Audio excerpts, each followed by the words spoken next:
Right, so the next knife we're going to test out is a Rob Evans Moore's Tribute knife. This is the MK1, the Mark 1 of it. He has done a second version of it, but I bought the first one. Really nice handle. I know it's sharp. We'll test out the edge now.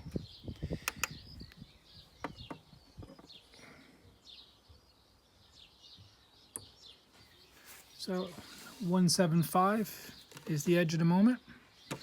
And I'm going to give Rob's knife a bit harder of a carving project.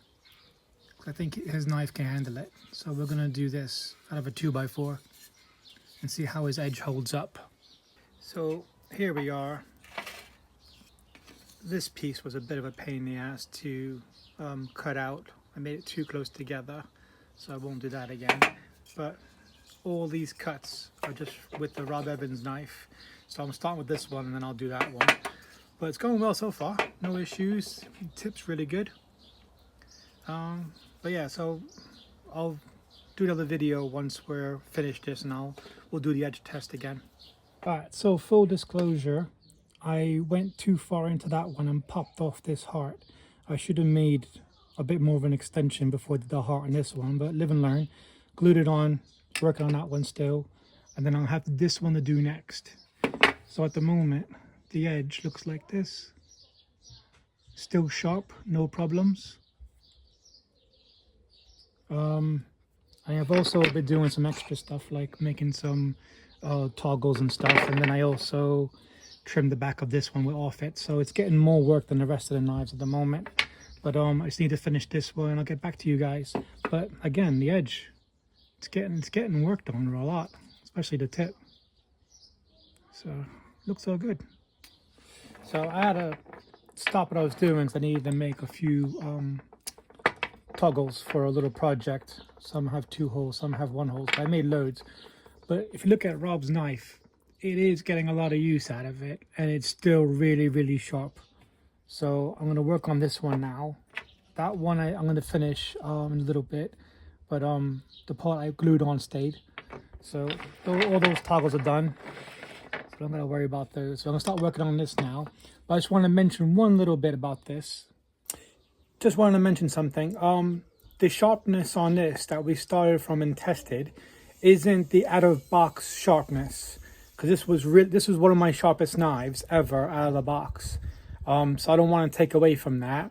But I had this knife a month before the other 2 knives, because the other 2 knives I bought at the Bushcraft show. This one I bought about a month beforehand, so this one had a lot more use. So I don't want to take away from the sharpness, but this was one of my sharpest knives. So use the measurement we used in the beginning as like kind of like a starting point, and then we'll get it back to hopefully where it was.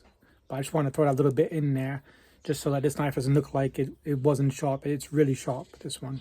Right, so we finished our projects. It's just sanding and using smaller tools now, but I'll show these on Instagram once I finish.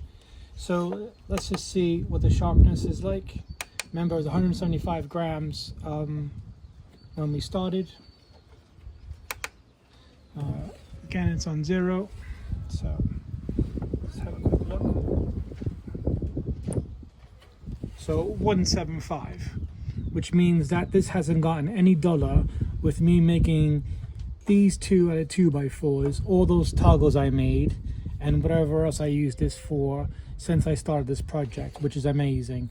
So what we're going to do now is throw it on the strop again, 10 either way, and I'll get back to you when we redo the score and see what it is. All right, so we stropped it 10 times each side on each grit. Let's just see now how this is holding up. So remember, it was 175 before.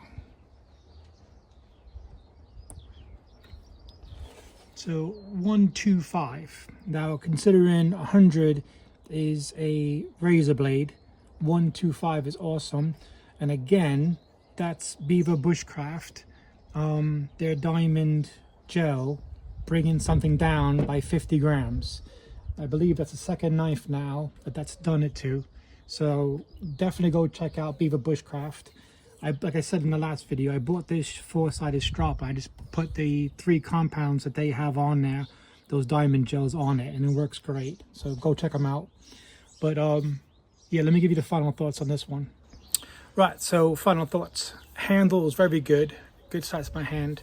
And this is the only knife out of Field & Steel's and York knife that didn't lose sharpness.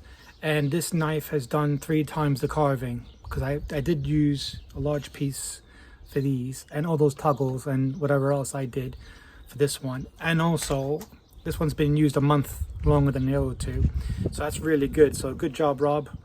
Also this steel is RW34. The Puka was ABEL, and the Field & Steel was 012 steel, I believe. If I'm wrong, I'll mark it on the screen. But yeah, really good knife. Definitely check out Rob's work. He's on Instagram and Facebook. I'll put links description box below, you know, for him. But really happy with this knife. There's also a Mach 2 out that he does, which it's a bit of a different tip on this and stuff, but he'll be able to tell you a bit more about that on Facebook. Let me know what you think about doing stuff this way. Do you like the testing this way and the carving? Do you want to see the carving instead? I just thought it might be boring, so I just kind of skipped it along and just showed you the progress of what I was doing. But let me know in the comment section. Thanks guys for watching. I'll catch you next video. Bye.